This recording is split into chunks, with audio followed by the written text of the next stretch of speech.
Sp22.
Good afternoon, everybody. Welcome to our live session today.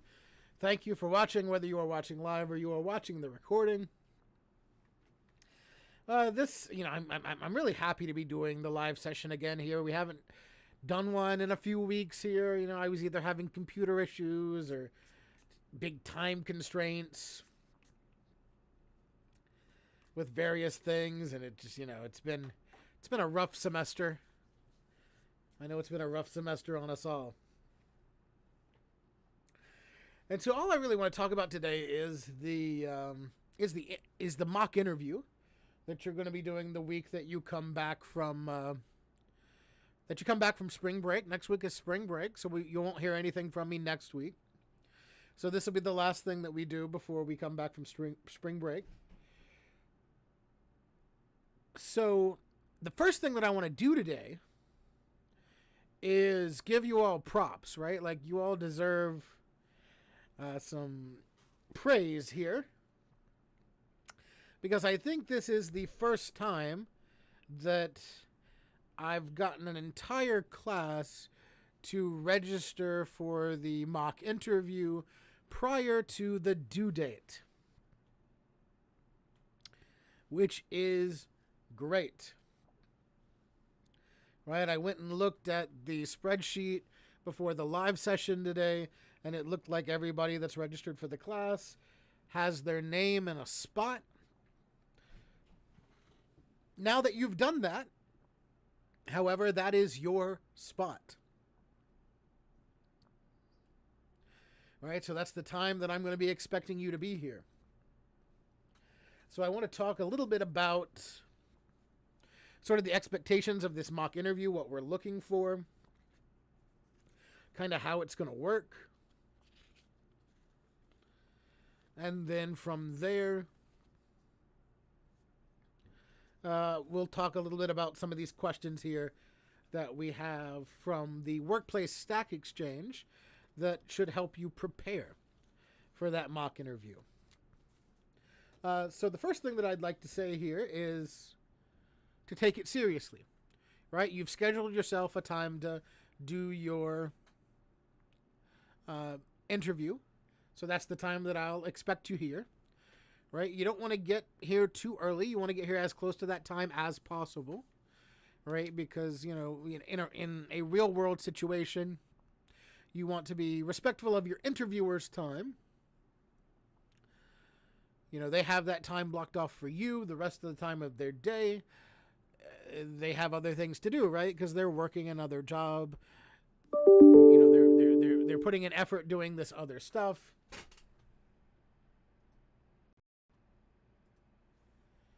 And so, in doing so, you want to be respectful of their time, and show up, as close to your interview time as possible.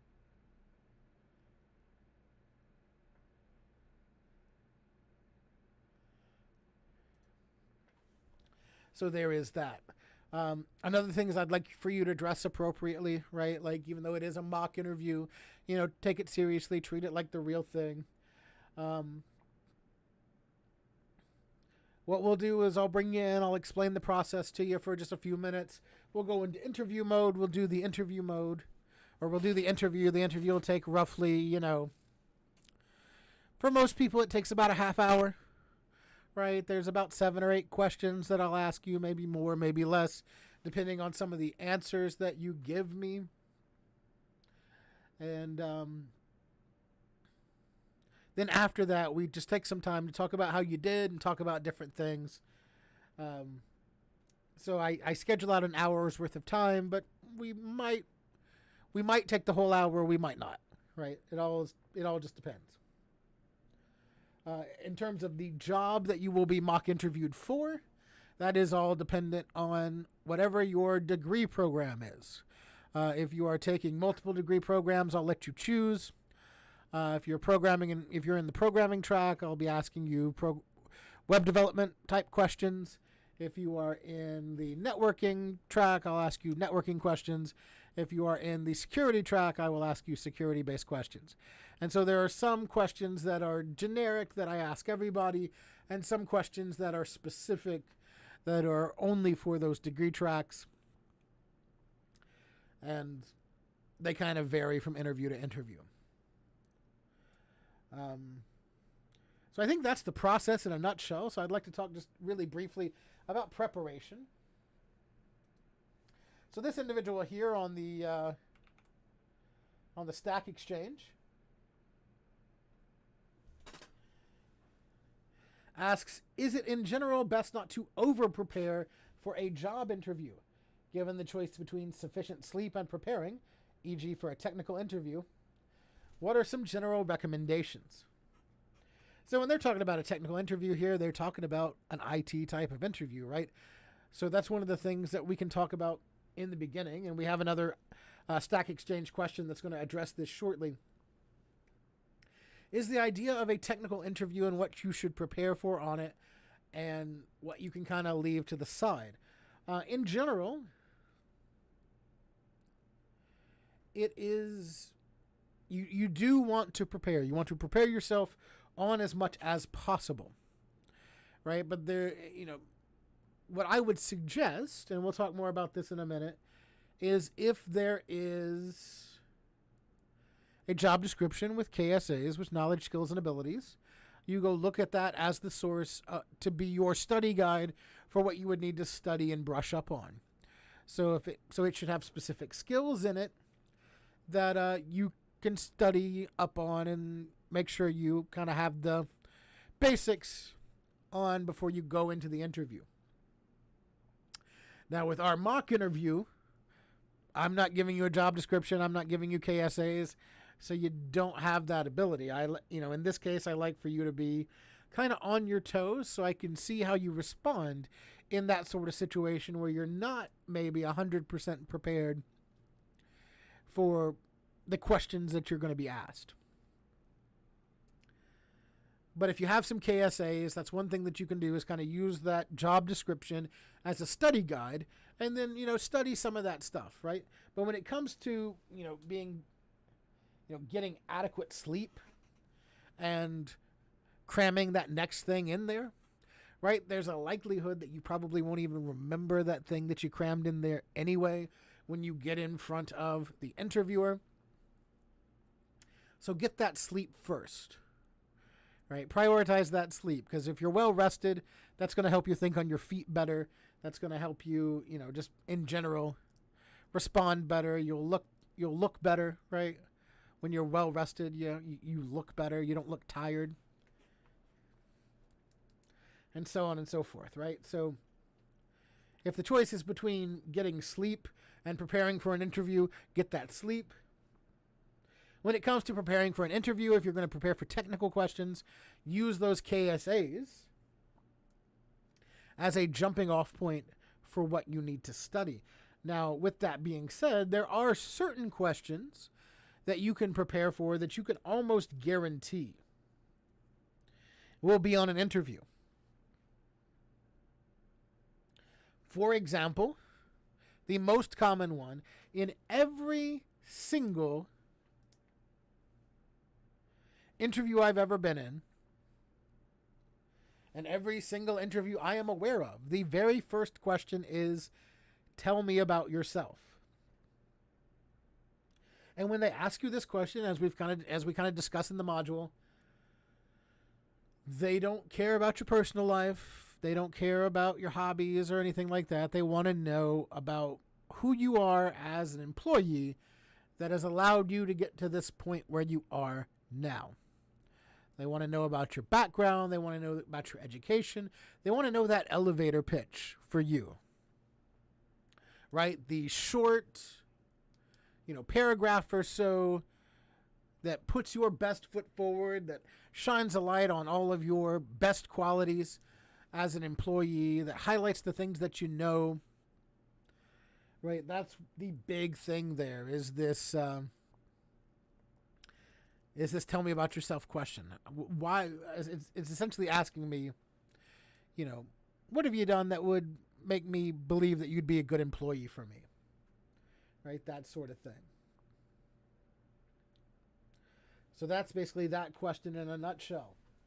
The second one is specifically about technical interviews. All right, and this has some terminology in it that might be familiar to some of you. I've been invited to take part in a technical phone interview in 6 days' time. The technical questions will be based around computer networks, specifically CCNA. I am currently in my last year of university of college, right? Although a part of my course surrounds this area, I had a year out of uni last year to complete a year-long placement. Therefore, a lot of the information I had gained from my first and second year has been forgotten. I'm a little concerned as I have read up on previous interviews with this employer. Although the questions may be basic, they require very thorough answers. But like I've already said, a lot of the basic information has been lost, and I feel I am really going to struggle to present the answer to these questions. What should I, any tips? What should I do? And so this is, where we go back to those KSAs, right?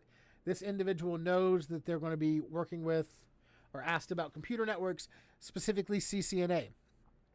And so for those of you who have been in the networking classes, of course, and for those of you who, really have taken any of your programs, right, you should know a handful of basics that are kind of universal information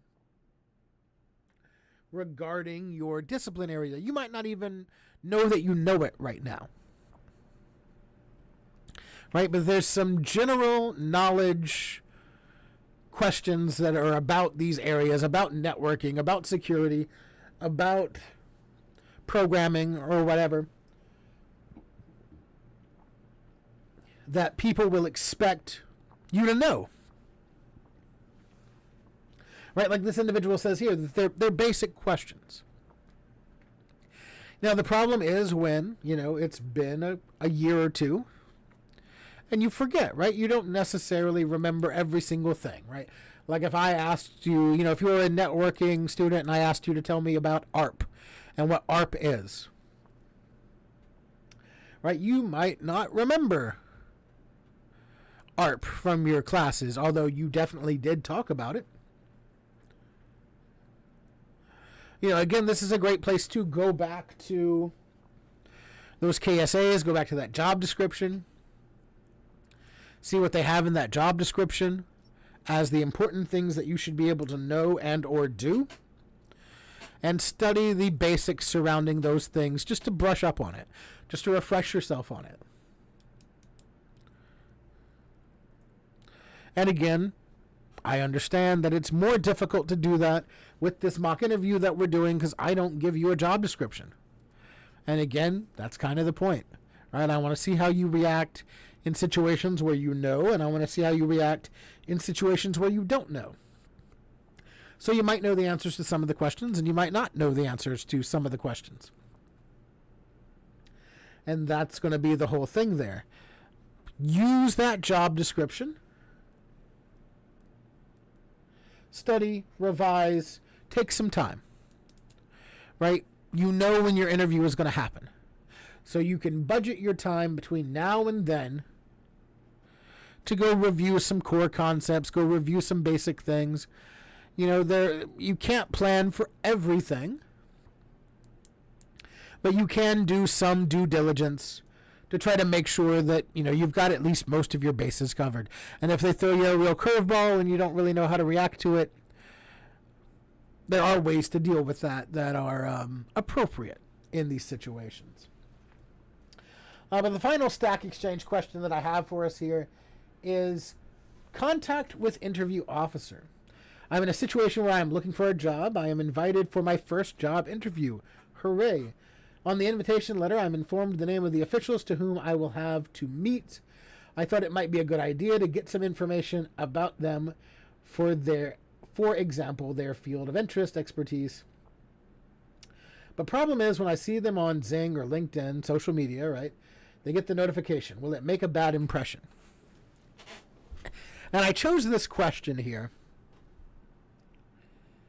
because it reminded me of a recent article I saw where somebody was getting ready to interview with a big tech company. I don't remember which one it was. It might have been Google, if I remember correctly off the top of my head. They found the information for their the person that was leading their interview, and they made an introduction. They said, "Hi, I'm so and so. I have an interview for this position on this date and this time."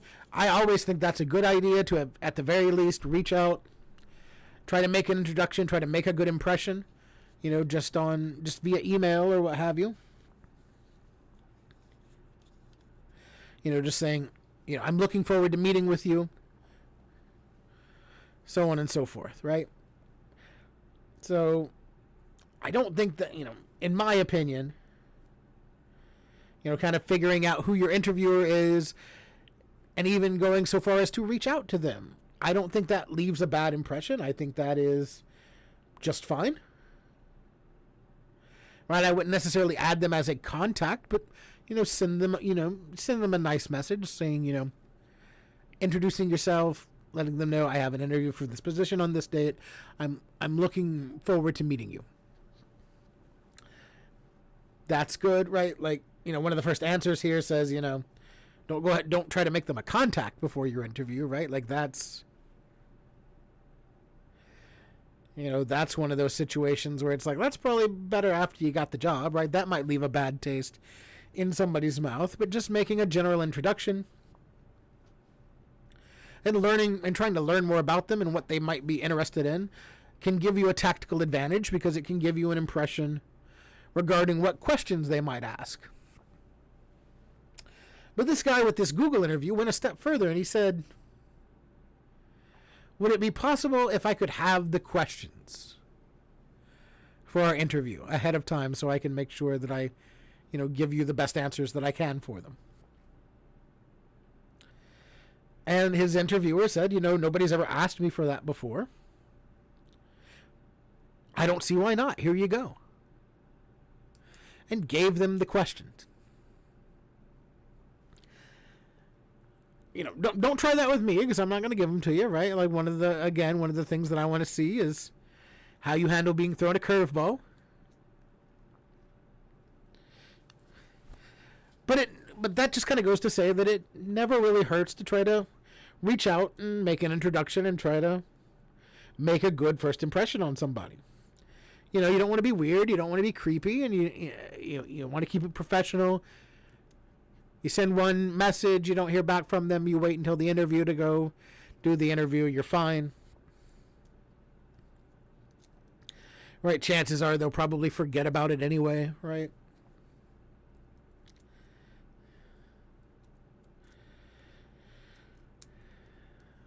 So I think doing a little research like this and even going so far as to reach out and say hello and introduce yourself is a good thing. And so really that's all that I have for you to talk about today. I look forward to doing all of the interviews with you all after spring break. Thank you for watching, and we'll see you next time.